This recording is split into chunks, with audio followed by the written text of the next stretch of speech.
Hello everyone, welcome to Toyeen Talks. Welcome to all our beautiful subscribers. We say thank you so much for staying with us. And if you're new here, we are so happy you find us. Please don't forget to like, subscribe, and hit on the notification bell so you will be notified for more upcoming videos. Now, is either Sunday or Saturday, national kini. We are talking of this is national conference. Arrange for Muyiwa. We will now come together. The question of Baba. Baba. Any to ban nkan to ma kole, a kole e fun láàyè. Everybody come out wọlé lọ́kọ̀ọ̀kan. Come out be question wọn to ma pe wọlé e béèrè lọ́wọ́ Baba. Where are we going? Kilo kini decision wọn lórí e te nkan tó ṣẹlẹ̀. Baba gbọ́ wọn mọ nkan tó ṣẹlẹ̀ o. But tí decision Baba bá wá lọ pé àwọn tí fi agbára fún Muyiwa pé kó decide, because brother Latin sọ̀rọ̀ kan, but he still mentioned it yesterday. Brother Latin sọ ní jẹta, wọ́n sọ wípé and I quote, wípé tẹ́ ẹ bá sọ wípé mo ti dísìn sí láàárọ̀, pé tẹ́ ẹ bá sọ pé bàbá ò mọ nǹkan kan tí wọ́n ṣe lórí gbogbo kìíní, wọ́n ní ẹjọ́ gbogbo yẹn tó kìíní, and which is true. Pé wọn ò mọ kankan rárá pé tí wọ́n di wípé wọn ò kárí wọn àlọ́ èmi ìfẹ́ kẹ́ drag bàbá. Bàbá ọ̀rọ̀ bàbá bó ṣe wà ní Nàìjíríà yẹn, fèrè tá a bá ti fún sínú kíní ní fún jáde, bàbá ò mọ kankan, he's just sitting down there, wọ́n kàn máa feed wọn. He didn't know anything. So, kí wọ́n lè fẹ́ ṣe ni wípé ẹgbẹ́ bàbá national conference lélẹ́yìí Saturday or Sunday, bó bá ṣe rọlẹ́, give time. Everybody will ask questions. Tí bàbá bá wá sọ pé àwọn àti Muyiwa nǹkan tí Muyiwa wá ti ṣe lábẹ́gẹ́, kí Muyiwa sọ bí ti gbogbo tó bá wà lọ́wọ́ ẹ̀ kó dẹ̀ fún wa ní rìpọ́ọ̀tì gbogbo nǹkan tó ti ná. Gbogbo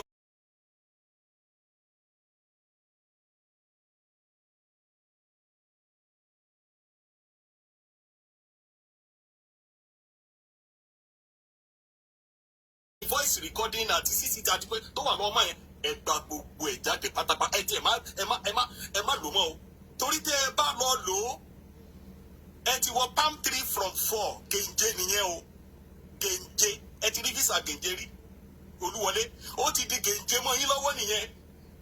Kí ló fà tí mo fi ló ti di gèǹjẹ? Ó ní wípé ọwọ́ ti kan ọwọ́ lórí gbogbo àwọn nǹkan tó wà ńlẹ̀ yìí. Òótọ́ ni mo sọ fún yín bọ́wọ́ dẹ̀ ṣe kọ́ ọwọ́ lórí gbogbo nǹkan tó wà náà result yẹn ẹ wò ó kí wọ́n ní ìjà wa. Ọ̀pọ̀lọpọ̀ lára ẹ̀ ń gbóná lójoojúmọ́ tí ò lè sùn, ọ̀pọ̀lọpọ̀ ló ń sunkún, ọ̀pọ̀lọpọ̀ ló ti rógo lẹ́nu iṣẹ́ ẹ̀. Bọ́lá tí tọ́tẹ́ ẹ bá wo lùkù Bọ́lá láti bí ìjẹ́ mo kàn ń wò wọ́n ni mo máa ń tí ń bá wọlé sórí ibẹ̀ yẹn mo máa ń wò wọ́n. The man is so depressed. His look alone is not happy. I could just look at everything. Èmi gan sọ̀rọ̀ nǹkan tí mo wà happy ni. So what we do, Baba national conference ni tí gbogbo èèyàn máa béèrè kò dẹ̀ ní pẹ́. This Saturday, èní ni Thursday, ọ̀la ni Friday, next Saturday or Sunday, he needs to come here and talk to everybody. Lórí platform Bọ́lá Latin platform will be by Gangan láti fẹ́ ṣe because Bukky was saying, I think yesterday or maybe yesterday pé àná ni ó ní gbogbo yín kọ́ máa bọ̀ lọ́dọ̀ Bọ́lá Latin pé wọ́n ti wà. Let us come here. Bó bá dẹ̀ ṣe ọ̀dọ̀ màmá kan fí ni, bó bá dẹ̀ ṣe ọ̀dọ̀ Bukky ni, anywhere ni kò sí bí ilẹ̀ tí ò tẹ́ Ọlọ́run lọ́rùn ní kíkà ti lọ ṣe. Baba must come here kó wá defend here kó wá sọ fún wa kí ni ibi tí bàbá stand lórí gbogbo nǹkan tó wà lẹ́yìn. Tí bàbá bá lọ stand pé lọ́ọ̀yà yẹn fake lọ́ọ̀yà yẹn ní ká ti máa tẹ̀lé lọ ẹ wò ó parí nìyẹn. Jésù Kristi gan sọ lórí ìjà ó ló parí, it is finished. Ẹ mọ̀ wípé àwọn tẹ̀ ń bá tayọ̀ lẹ́kọ̀ọ́ àti ní Àbújá yẹn wọ́n ń ṣe èèyàn kékeré. Kí èèyàn tó lè sọ pé for case pé máa ta ilẹ̀ 500 million lórí just only one case wàhálà ńlá ni o. Kí ta ni bàbá bébì ẹ̀ tí ẹ̀ mọ̀ nípẹ̀ mọ́. Wùmí jáde lẹ́nu ọjọ́ mẹ́ta yìí náà ẹ gbọ́ nǹkan tí Wùmí sọ. Ó lóun ò jẹ́ kí ẹni tó bá ti come to anything about ọmọ òun bóun lóun ń bá àwọn pípọ̀ yẹn sọ̀rọ̀ lórí tẹlifóònù kìíní ó lóun kò fi ṣeré. I can go to any like kíní kan lórí ọmọ. Ta ni bàbá bébì? We all soon forget? No, ta ni bàbá bébì? You can't just kill that man. Okuku ti sọ pé ikú ẹ̀ ló gbà kú. You can't just kill that guy. Níbẹ̀ yẹn kẹ́ ẹ máa sọ fún mi pé kìíní. No, kò jọ. Baba must come out. Kò sí tó kàn mí pẹ̀lú Muyiwa torí èmi tí mo bí tí Muyiwa stand.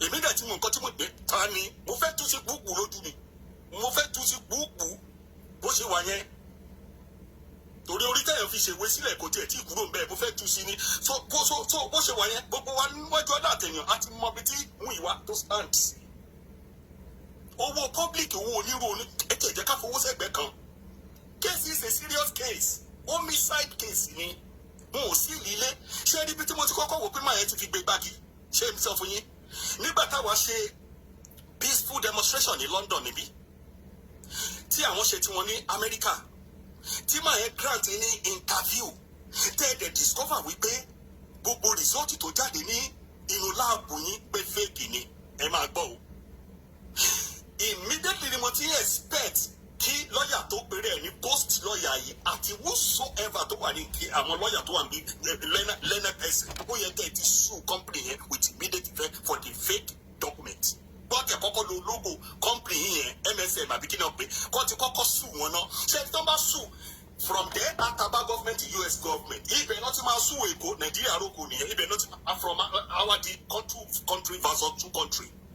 Ibi tí mo ti ń wò pé ó yẹ kó bọ́ náà people ti pé nìyẹn ìwọ wá jókòó US ó wá ń sọ fún wa pé kíní jẹ́ ní sùúrù rí pé kò sí concrete result lórí gbogbo answer fún gbogbo nǹkan tá à ń béèrè lọ́wọ́ ẹ̀ má bínú iṣẹ́ àfaraba èmi is a political answer ló fún yín is a politician so ẹgbẹ́ ní kọ́kọ́ má gbé mi mọ́ra rárá mi ṣe bébì brother tí wọ́n ṣe wáyé wọn ṣe bébì náà ẹni ẹlẹ́ni wọn ò sùn wọn ò ráyè fún life ara wọn mọ́ no advertisement no personal life anymore mama coffee gbogbo wọn nìyẹn bẹ̀yẹ Bukky Jesse gbogbo wọn nìyẹn bẹ̀yẹ mama rich grace gbogbo wọn nìyẹn bẹ̀yẹ east church gbogbo wọn yẹn ẹ mọ̀ pé lẹ́nu ọjọ́ mẹ́jọ jẹ́ ń jayé sí ìbọn ọ̀nà ìbọn náà fi ń lé nẹ̀yìn mọ́lì káàkiri ọ̀nà gọ́ọ̀mẹ̀ náà ń fi ìbọn lé kiri ṣé wọ́n sọ fún yín nàbẹ́ ẹ̀gbọ́n. nẹ̀yìn mọ́lì àbí kí ni kọ́ ṣe bí nàìjíríà ibẹ̀ mo ti understand. irọ́ ni. gọ́ọ̀mẹ̀ntì ìbọn náà fi lé káàkiri nínú wíìkì tá a wà ń bẹ̀ yìí ǹjẹ́ ṣe ètò ẹ̀gbọ́n rárá pé wọ́n gbé kí lórúkọ ẹ̀ wọ́n invite kí lọ sí police station petition tó yìn pépéré pè sẹ́yìn mọ̀ kankan ni. I was there tí wọ́n sọ fún wa pé ẹ jẹ́ ká wọ́dọ̀ wọ́n sọ fún mọ́mọ́ kan tí mò ń sọ. ó ti dórí ìbọn. ìbọn ni wọ́n fi ń lé ní mọ́lì káàkiri. àti bá débi ìbọn àti bá débi ìbọn àti bá débi ìbọn. wọ́n fi ìbọn gọ́ọ̀mẹ̀ntì tí wọ́n ń ṣe pólíìsì lẹ́kọ̀ọ́ ń bẹ̀ yẹn o ni mo fi understand gbé àti èkó ní kẹ́ mo fi gbé international ló wà ìyẹn ni mọ́lì ẹ béèrè pé mo parọ́ ẹ̀yẹn pé kí lorúkọ ẹ̀ kìnìún kan dáàdì yọ̀ọ̀kì dáàdì ẹni pé ẹ sọ pé kí n ti parọ́ gbogbo wọn àti kìnìún wọn tẹ barista láìdé gbogbo ẹ̀ wọ́n tẹ́ndẹ̀ fún wa lórí pé òkè o what are we going to do ẹ jẹ́ ká ní sùúrù wọ́n ìwọ̀n gbé kìnìún wọ́n ti gbé kìnìún lọ sí police station àti lọ́ọ̀yà ẹ̀ tó yí pépéré pè lórí justice náà ni torí ọlọ́run lórí justice ẹ̀yin wa àwa jókòó lórí platform bíi àwa hold the hand kì í ṣe pé kẹ́yìn lọ tajà náà orí justice náà ni petition wọ́n gbé lọ wọ́n ti release ẹ̀ mi ìtọ́ pépé mi ìmọ̀kọ́ tó ṣẹlẹ̀ mọ́ tó bá ti pa ní mọ́nì tó fọgbọ́n pa tó pa lórí kínní ṣé wọ́n kàn lè má lẹ́nu ẹ̀ ló pa ṣé mo pé ẹ̀rí bọ́ọ̀rọ̀ àtẹ̀jẹ́jẹ́ lẹ́nu ọjọ́ mẹ́ta yìí lẹ́yìn wá ń sọ fẹ́mi pé ẹ̀yin wá jẹ́ who are the decision maker ẹ̀yin bọ̀bọ̀ yìí tó wà US Muyiwa who are the decision maker àwa ṣèkínní àwọn òwò ò ní right láti issue owó jáde even tọ́rọ̀ bá gba bòmílẹ̀ tó kọjá 150,000 150,000 ó láti gbé wá sí public pé ẹjọ́ public what are we going to do and as from today this is where I stand n tó bá fi lè ti mú wọn tí irú àwọn mọ́mí kọ́ńfì bra láti tí wọn ò bá ti gbogbo àwọn tó jẹ́ kíkí ni wọn tó bá ti ní decision making of this thing I step aside from this justice mi ò ṣe mọ́ tí wọn ò bá ti sọ wípé òkè o àwọn tó jẹ́ gbòógì tó ń fara wọn tí wọ́n tún wọ́ ọmọ wọn wọ́n wọ́ ìyàwó wọ́n wọ́kọ wọn wọ́n wọ́ fèsì wọn wọ́n fi life wọn ó wà on the line on the risk tí wọn ò bá ti sí ní ara decision making àwọn people I trust them I step aside mo declare ara I step aside from the justice and I will delete the heart up nonsense mo step aside you know Mr. Lati nonsense.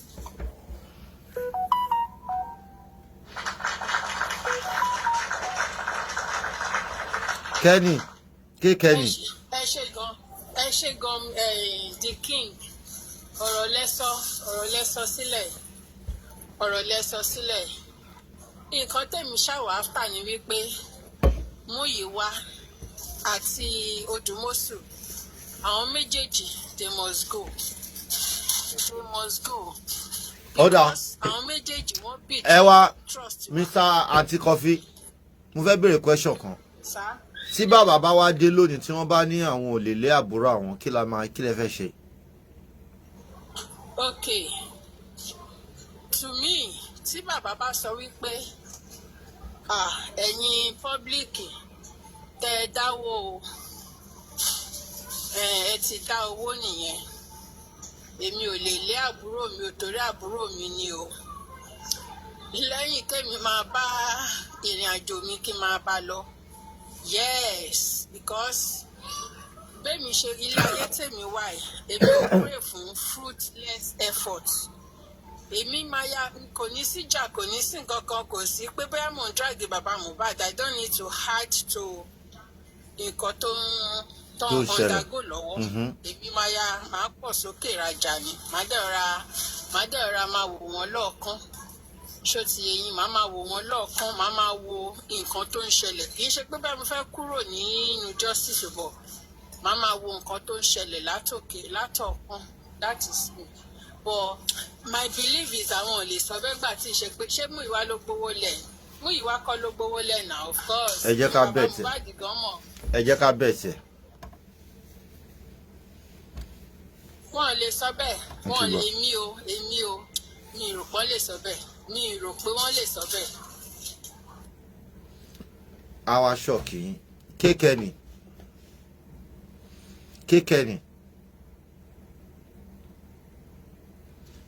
Kékẹ́ni, are you there? Yes, I'm here. How are you? Ẹ káàsán gbogbo ilé. Ẹ káàsán. Ṣẹ́rí àwa Yorùbá a ní àwọn ìwà kan lọ́wọ́ tó pé àwọn wa wọ́n lè yàn kówó jẹ èèyàn kówó jẹ ṣé bí n tó wà nú ẹ̀ ló ṣe kí ló ṣe tán mọ́ wípé wọ́n jà ń bì kan òun ló fà á tẹ́lẹ̀ yìí fi kówó jẹ ṣọ́rọ̀ nìyẹn tó yẹ pé nǹkan míì ṣẹlẹ̀ wá nǹkan míì tẹ́ fi ń wé lọ́wọ́ àtìgbà wo lélẹ́yìn ò ti kówó jẹ kí ló ṣe fa ọ̀rọ̀ wọn ń jà wọn kówó ẹni ló fà á tẹ́lẹ̀ yìí fi kówó jẹ tán bá ń jà tó fi kówó jẹ sòtó ìjà bá parí tán kò ní ṣàkáǹtì ni ẹ̀ ń wò pé orí ẹ̀ ò pè débẹ̀ àbí ẹ̀ ń wò pé ó nọ́gbà míì tó fẹ́ gbégbá tẹ́ fi wọ́n fi ìyẹn tẹ́ fi ń sọ̀pọ̀tì ẹ̀ tẹ́ fi ń kún lẹ́yìn pé ìjà tán ń jà ló fi jókòó jẹ ṣọ́rọ̀ nìyẹn tẹ́ sọ̀rọ̀ síbi tọ́rọ̀ wà wọ́n lè yàn kówó jẹ wọ́n ní kó wá ṣàlàyé àkáǹtì kó wá ṣàlàyé owó ó ṣe ó ṣe bí àwọn olówó àtijọ́ ẹni tí ò jẹun kánú ó dàbí kí n wà ń bẹ kí n gbé gbájú fún owó tí ò kí ń ṣe owó public òun náà wọ́n ń bèrè lọ́wọ́ ẹ̀ kọ́ jí ẹ lójú oorun gan wípé abáwo èlò lẹ́sàn fẹ́ yìí ẹnì yìí èlò lẹ́sàn fẹ́ ní èlò lẹ́sàn fún lágbájá èlò lẹ́sàn kò sínkì sínú orí ẹ̀ láti mo lè sọ pé ok iye báyìí láàrin kó tẹ̀ mọ́ wà pé iye yẹn àbí kó jẹ́ iye yẹn gangan ló máa dárúkọ. Definitely gbogbo wa là farabalẹ̀ náà that's the reason why tó fi lè tán fi because from beginning máa tó wà lábújá ìtì sọ pé òun máa ṣe gbogbo àwọn kìíní òun máa tẹ̀kẹ̀ gbogbo àwọn kìíní. Ibi tí Bukky ló ń tún introduce sí bàbá wípé kán fi lọ sórí òkè kìíní kankankan bàbá yẹn wọ́n ní bàbá yẹn ń bẹ̀ àbí sọ fún wọn bẹ̀ pé kí ni wọ́n fẹ́ òun á fún wọn ní lọ́ọ̀yà òun á fún wọn ní sàn òun á fún wọn ní gbogbo ẹ̀. The same man yìí náà ló sọ wípé rárá àwọn ò fẹ́ nítorí kán lè dá owó ìgbà yẹn gan wọn ò tí ì dáwó so ńgbà tó ti ń sọ pé àwọn ò fẹ́ nítorí kán lè dáwó kó lè tibẹ̀ wọlé sí owó lára that's the reason why now because ìwọ ni ò ní tọrọ kọ́bọ̀ tó fẹ́ fi sílẹ̀ wọ́n fún ẹ ní nǹkan sọ pé ó fẹ́ títò lówó ló fẹ́ owó yẹn ń bọ́ ló ti gbé fẹ́ rí ó kẹ́ ọ ti wò pé àwọn múgù wà ńlẹ̀ wọ́n máa kówó sílẹ̀ tẹ̀ máa rí kó sápò nítorí ẹ̀ lẹ́fín sódà tí ẹ lè fi sọ wípé òkè tẹ̀ bá ti kó sápò tẹ̀ lè sọ pé nǹkan tẹ̀ fowó ṣe nìyẹn ṣé ọ̀dẹ̀ náà pé gbogbo wa táwa ń bíra yìí ṣé àmọ́ Mohbad rí ni ìtara bí amọ́ ló ṣe wà náà tàfi dìde lẹ̀ tàfi wò yí pé kò yẹ kó rí bẹ́ẹ̀ tó bá ti torí tá bá fi dákẹ́ tó bá fi lè rí bẹ́ẹ̀ lórí èèyàn kan ó máa ṣe bẹ́ẹ̀ lọ ni àwọn tó ń fi àwọn ọmọ borí lẹ́kọ̀ọ́ wọ́n máa fa àwọn ọmọ borí lọ bẹ́ẹ̀ ni ṣé bóun là ń sọ lọ́wọ́ yìí ní ìṣe láti ìsọtán tí Naira Marley tún ti ń wá ẹni tí ó tún fi borí lọ́dún yìí ń bọ́ ọmọ kan náà tún sáré náà lé wọnú gbólọ yẹn tán ní pé kán pa síbẹ̀ kán gé lẹ́sẹ̀ torí yọ ọmọ eléyìí tó fi já sí títì tó fi tán ti já sọmọ lára tó fi réèyàn gbé sí mọ́tò tó fi escape.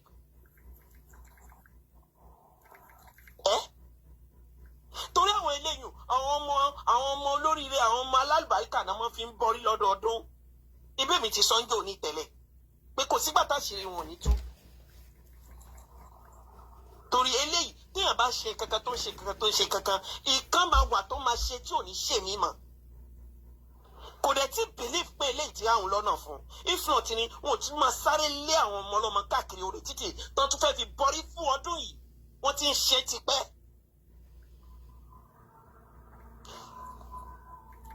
Noreliski àbí Noleniski ni àbí eléyìí tó dàbí gbẹ̀gbẹ̀ bíbí ẹran. Sinoliski.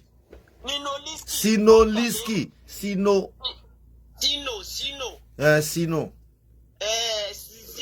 Sinoliski. Tó dàbí toothpick ìjábẹ̀ yẹn.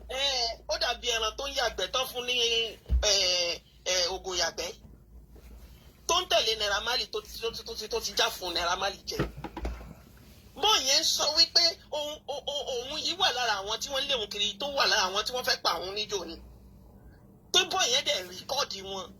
Ó máa bọ́ síta wa láńgbèjì ẹnu Naira Marley tí wọ́n sọ fáwọn èèyàn lòun náà sọ jáde lẹ́nu wípé hey you this boy I've not seen you since 4 years ago why you mentioning my name don't use my name to ṣe kíní kan ṣe pé lórí ibú ni gbogbo wọn.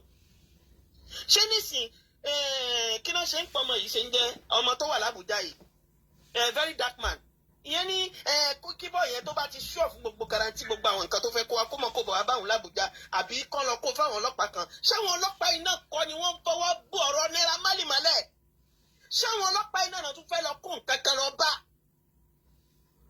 àbí Peter wà lẹ́ni ìníṣẹ́ ṣáwọn ọlọ́pàá iná kọ́ ni wọ́n jẹ́ ká wà ń bẹ̀ ni.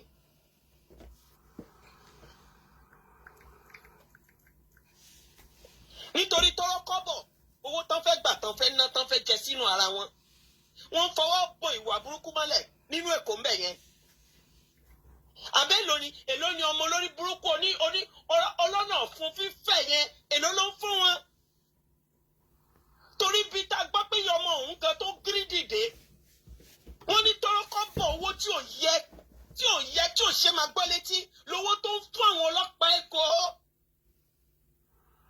Tó fi ń pa àwọn ọmọ ọlọ́mọ káàkiri ilẹ̀ owó tí ò yẹ tí ò ṣe gbọ́ sétí lówó tí Wùmí fún wọn. First mother degree ló yẹ kán ti fún Wùmí kí Wùmí ti wà lẹ́wọ̀n báyìí àwọn tí wọn ò tó Wùmí wọ́n ti wà lẹ́wọ̀n. Wùmí ló pa Mohbad ó ti fojú hàn. Kí là ń wá kiri kí là tún fẹ́ gbọ́ kí là tún fẹ́ mọ̀ tá a ti mọ̀ nísìnyí báyìí. Wùmí ló pa Mohbad. Mr. Muyiwa ń sọ wípé fámìlì làwọn ìyàwó àwọn ni Wùmí. Ṣé wọ́n jọ plan ẹ̀ ni? Pé káwọn ọmọ sáré kiri ká máa fẹ́ fún kiri. Kì í ṣe torí títí wọn nítorí àwọn ọmọ tiwa lọ́la ni. Torí tán má lè ṣerú títí ọmọ tí wọ́n tán lè ṣe jẹgbẹ́. Gbogbo tí wọ́n mọ ọlọ́mọ ni wọ́n máa ṣe bẹ́ẹ̀ kiri fún. Àbọ̀rò pé nítorí tiwọn ni. Ta ló mọ̀ polo wọn lọ́yọ̀ọ́? Nítorí kílù lè dání kó lè ṣe gbé fáwọn ọmọ yòókù tán wà ńlẹ̀ ni. Àtowó wọn wá mówó onírú àtowó oníyọ̀ wọn kó papọ̀. Owó aláta wọn kó papọ̀ wọn kò léyìn lọ́wọ́. Ẹ wá jókòó ti bí ọba dán. Ẹ yọ bó ṣe wù yín. Ẹ̀yin náà lẹ yá bàbá ní 200 níjó ni wọ́n lẹ gbà padà lọ́wọ́ adá. Ẹ̀dẹ̀ ní fámìlì níyín. Bàbá gan ò lè jáde wá kí bàbá mọ̀ sọ wípé fámìlì àwọn ni òun lòun tún fẹ́ fi síbẹ̀. Kí lè fanú èké? Ṣebí bàbá bílí pé òun ká tébù ló fi wò wípé kí fámìlì òun wà ń bẹ̀. Fámìlì òun ò lè jẹ́ ojú òun. Eléyìí tó wà lẹ́yìn sí nǹkan. Ṣebí bàbá bílí pé lẹ́yìn lè ṣàlàyé ó ká tébù láti wà ń pòsíṣọ̀ yẹn náà fífi síbẹ̀. ṣé ń tán fi sí position tán fi sí nìyẹn ṣé eléyìí ò ná fi sí position tán fi sí yẹn ṣé ń tó fẹ́ dánwò náà ló ti dánwò yẹn àbó tún ní nǹkan mi tó tún fẹ́ ṣe wọ́n béèrè question lọ́wọ́ ẹ̀ gan kò ká tébù láti lè answer question tán bí ń ṣe bí ẹni tí ò tí jẹun kánú tó fẹ́ mọ pretend fún wa tó fẹ́ mọ ṣe bí olówó ṣé lè la fẹ́ jókòó tì títí dìgbà wo Wùmí ti rí wọn tán ni lọ́mọ eléyìí fi jáde wá lánàá tó ń jẹ́ bọ̀lọ̀bọ̀lọ̀ lánàá yẹ tá kì í.